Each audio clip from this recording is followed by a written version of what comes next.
अस्सलाम वालेकुम दोस्तों, ये है अफगानिस्तान जो कि बहुत जल्द पूरी दुनिया को हैरान करने वाला है। किसी ने सोचा भी नहीं था कि बरसों से गरीबी, भूख और वॉर में गिरा हुआ अफगानिस्तान ऐसा कुछ अचीव कर सकता है। अफगानिस्तान दुनिया की सबसे बड़ी आर्टिफिशियल नहर बना रहा है जो अफगानिस्तान की तकदीर बदल देगी। 285 किलोमीटर लंबी और 500 फीट चौड़ी इस नहर का नाम है कोस्ट टेपा कैनाल। इस नहर को बनाने के लिए अफगान गवर्नमेंट ने किसी से कोई एड, कोई इक्विपमेंट या कोई इंजीनियर नहीं मांगे। और आज जो आप ये वीडियो देख रहे हैं तो तकरीबन 150 किलोमीटर तक इस नहर की खुदाई हो चुकी है। लेकिन अफगानिस्तान को इतनी लंबी नहर बनाने की जरूरत क्यों पड़ी और एक्सपर्ट ये क्यों कह रहे हैं कि ये प्रोजेक्ट अफगानिस्तान को इकोनॉमिकली ट्रांसफॉर्म कर देगा। तो आइए जानते हैं इन सब सवालों के जवाब इस वीडियो में। अगर आप मेरे चैनल पर नए हो तो काइंडली मेरे चैनल को सब्सक्राइब करें और बेल आइकन को भी दबाइए। सबसे पहले हम अफगानिस्तान की जियोग्राफी को समझते हैं। अफगानिस्तान एक मुकम्मल लैंडलॉक कंट्री है,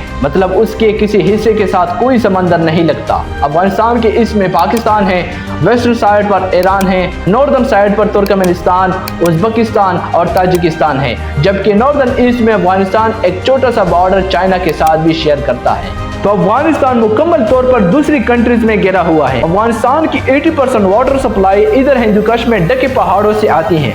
अफगानिस्तान में 4 बड़े दरिया हैं जिनसे अफगानिस्तान को पानी मिलता है। अफगानिस्तान की 40% वाटर सप्लाई हेलमंद रिवर से आती है जो हिंदू कुश से शुरू होता है और पूरे अफगानिस्तान को क्रॉस करते हुए फिर ईरान अफगानिस्तान बॉर्डर पर ब्रांच आउट हो जाता है। यह दरिया अफगानिस्तान और ईरान के दरमियान एक पॉलिटिकल टेंशन का कॉज बना हुआ है, क्योंकि अफगानिस्तान यहाँ एक डैम बना रहा है जो ईरान के अकॉर्डिंग कि इस डैम से हमून के सारे एरिया पर बहुत बुरा असर पड़ेगा। फिर दूसरे नंबर पर आता है अमू दरिया, जिसको इंग्लिश में द ऑक्सिस रिवर भी कहते हैं। रिवर ऑक्सिस सेंट्रल एशिया का सबसे बड़ा दरिया है। ये नॉर्दर्न पाकिस्तान और सेंट्रल एशिया के बीच प्रीमियर माउंटेन से शुरू होता है और फिर अफगानिस्तान ताजिकिस्तान बॉर्डर से गुजरता हुआ तुर्कमेनिस्तान में एंटर होता है और फिर उज्बेकिस्तान को क्रॉस करते हुए अरल सी में जाकर गिरता है। यही वो रिवर है जिस पर कोस्ट टेपा कैनाल बनाई जा रही है, जिससे हम आगे जाकर वीडियो में डिस्कस करेंगे। इसके अलावा अफगानिस्तान की बाकी बॉर्डर सप्लाई हरीरूद और पंज रिवर से आती है। अफगानिस्तान दुनिया के उन चंद कंट्रीज में है जिसका 70% एरिया पहाड़ों से कवर्ड है। अफगानिस्तान के सदर रीजन में ईरान और पाकिस्तान बॉर्डर के साथ एक रेगिस्तान है, तो बेसिकली कंदहार से नीचे यह सारा एरिया डेजर्ट है। अब अगर लोगों की बात करें तो अफगानिस्तान में बहुत ज्यादा एथनिक डिवीजन है। अफगानिस्तान की टोटल पॉपुलेशन का 42% पश्तून है, 27% ताजुक है और 9% हजारा और 9 ही उज़्बक हैं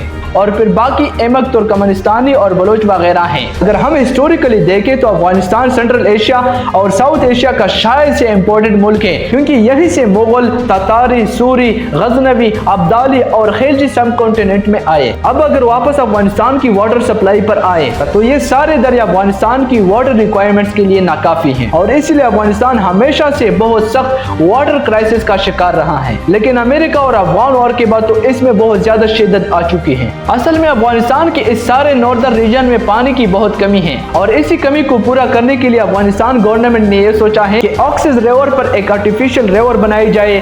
285 किलोमीटर पर इस सारे नॉर्दर्न एरिया को पानी सप्लाई करेगी। इस कैनाल की मदद से तकरीबन 5.5 लाख एकड़ जमीन के इस खुश्क रेगिस्तान को लश ग्रीन खेतों में बदल दिया जाएगा। पानी आने के बाद यहाँ पर गेहूं और दूसरे किस्म के अनाज उगाए जाएंगे, बल्कि अफगानिस्तान गवर्नमेंट तो ये एक्सपेक्ट कर रही है कि 2028 तक यहाँ पर उगाई गई 50% वीट दूसरी कंट्रीज को एक्सपोर्ट कर रहा होगा। यह प्रोजेक्ट मार्च 2022 में शुरू हुआ। इसकी इनिशियली कंप्लीशन डेट तो 2028 थी, मगर जिस स्पीड पर इस पर काम हो रहा है तो 2025 में ये कैनाल कंप्लीट हो जाएगी। ये प्रोजेक्ट इतनी जबरदस्त प्लानिंग के साथ किया जा रहा है कि बड़े बड़े वेस्टर्न इंजीनियर और एक्सपर्ट्स भी हैरान रह गए हैं। इस प्रोजेक्ट को 3 फेजेस में डिवाइड किया गया है। पहले और दूसरी फेज पर इस पर खुदाई की जाएगी।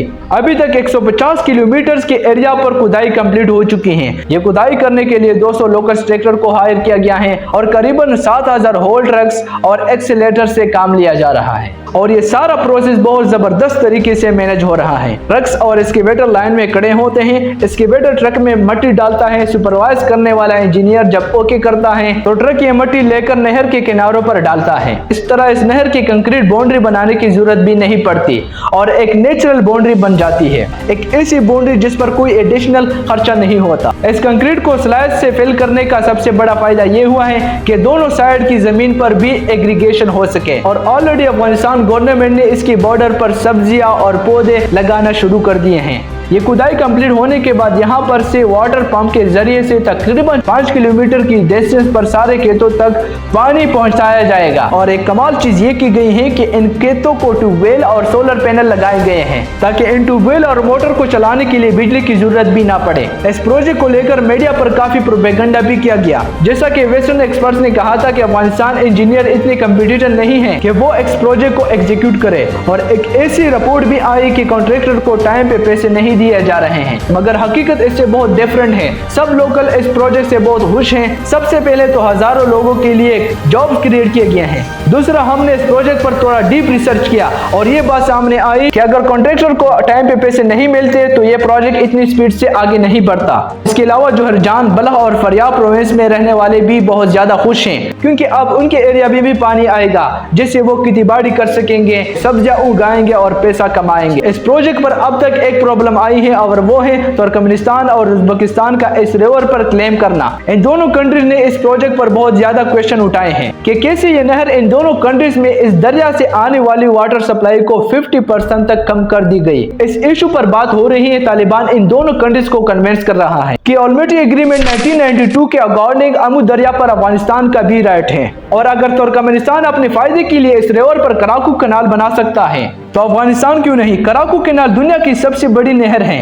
इस नहर को तुर्कमेनिस्तान ने 1988 में बनाया था कि ऑक्सिस से पानी लेकर कराकू डेजर्ट में एग्रीगेशन करी जा सके। इस कैनाल की वजह से तुर्कमेनिस्तान ने इस पूरे रेगिस्तान को सरसब्ज खेतों में तब्दील कर दिया और यही कुछ अफगानिस्तान भी करना चाहता है।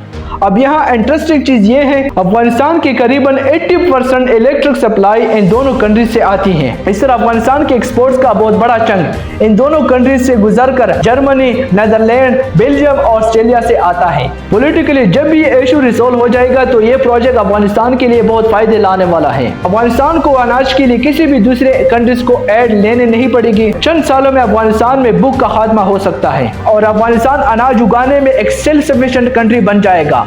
अब जो कंट्री 40 साल से जंग की आग में जलता रहा हो, इसीलिए इससे बड़ी चीज क्या हो सकती है। हम भी यही चाहते हैं कि अब फाइनली अफगानिस्तान भी अपने पैरों पर खड़ा हो जाए और अपनी इकोनॉमी पर जोर दे। अफगानिस्तान की इस कामयाबी पर आपकी क्या राय है कमेंट सेक्शन में जरूर दीजिए और साथ ही मेरे चैनल को भी सब्सक्राइब कीजिए। मुझे दीजिए इजाजत। अल्लाह हाफिज।